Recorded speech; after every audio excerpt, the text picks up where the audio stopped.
ஹாய்ங்க.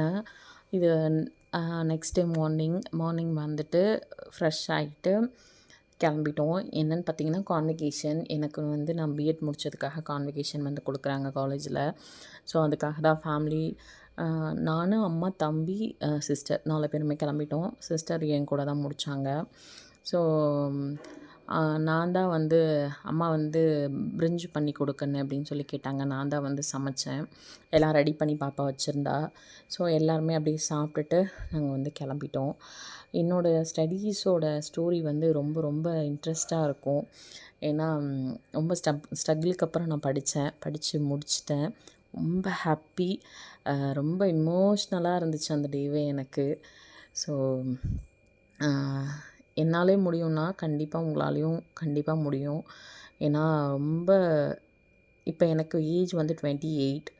நான் என் காலேஜ் எல்லாம் ரொம்ப லேட்டாக தான் பண்ணேன். ஸோ அதனால தான் பிஎட் வந்து இந்த டைமில் பண்ணேன். இது வந்து என்னோடய ஃபர்ஸ்ட் ஸ்டெப் தான் நான் நினைக்கிறேன். ஸோ மேலும் மேலும் வந்து நிறையா பண்ணணும். ஒரு ஒரு ரெஸ்பெக்டான ஒரு ஜாபுக்கு போகணுன்றத ஒரு ஆசை மைண்ட்குள்ளே ஓடிக்கிட்டே இருக்குது. அதை கண்டிப்பாக பண்ணுவேனும் நினைக்கிறேன். அது கண்டிப்பாக நடக்கும். அதுக்குண்டான முயற்சிகளை வந்து நான் பண்ணிகிட்டே இருக்கேன். ஸோ மார்னிங் இப்படி தான் இருக்குது வியூ. ரொம்ப அழகாக இருக்கும்.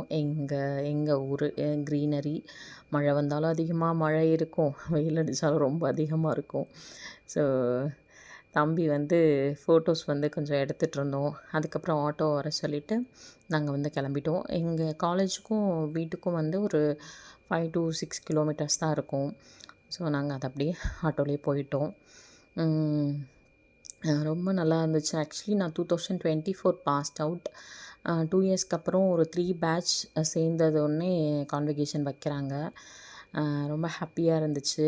ஏன்னா அந்த டைமில் நான் கன்சீவாக இருந்து என் செகண்ட் பாப்பா வந்து பிறந்திருந்தா. அதெல்லாம் முடிக்கிறது ரொம்ப ஸ்ட்ரக்லிங்காக இருந்துச்சு எனக்கு. இப்போ நினைக்கும் போது கூட நம்ம எப்படியும் முடிச்சிட்டோம் நல்லபடியாக அப்படின்னு சொல்லிட்டு தான் எனக்கு வந்து ஒரு மைண்ட்குள்ளே ஓடிட்டே இருக்குது, வந்துக்கிட்டே இருக்குது அந்த தாட்டு. நல்லபடியாக முடிச்சிட்டேன். பட் எனக்கு டீச்சிங் பண்ணணும்னு ஆசையாக இருந்தது. அதையுமே பண்ணிட்டேன். இன்னும் என் ஸ்டடீஸ் மேலே டிஃப்ரெண்ட்டாக பண்ணணும்னு இருக்குது.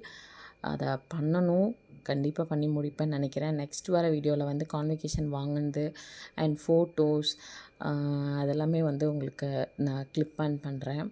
ஸோ படிப்பு வந்து நம்மளை எங்கேயோ கூட்டிகிட்டு போகணுவாங்க. அது உண்மை. என்னை பொறுத்தவரையும் படிப்பு தான் ஃபஸ்ட்டுன்னு நான் சொல்வேன். அதுக்கப்புறம் தான் அடுத்ததெல்லாம் நான் சொல்ல வருவேன். ஸோ படிப்பு நம்ம கையில் இருந்துட்டால் நம்மளை வந்து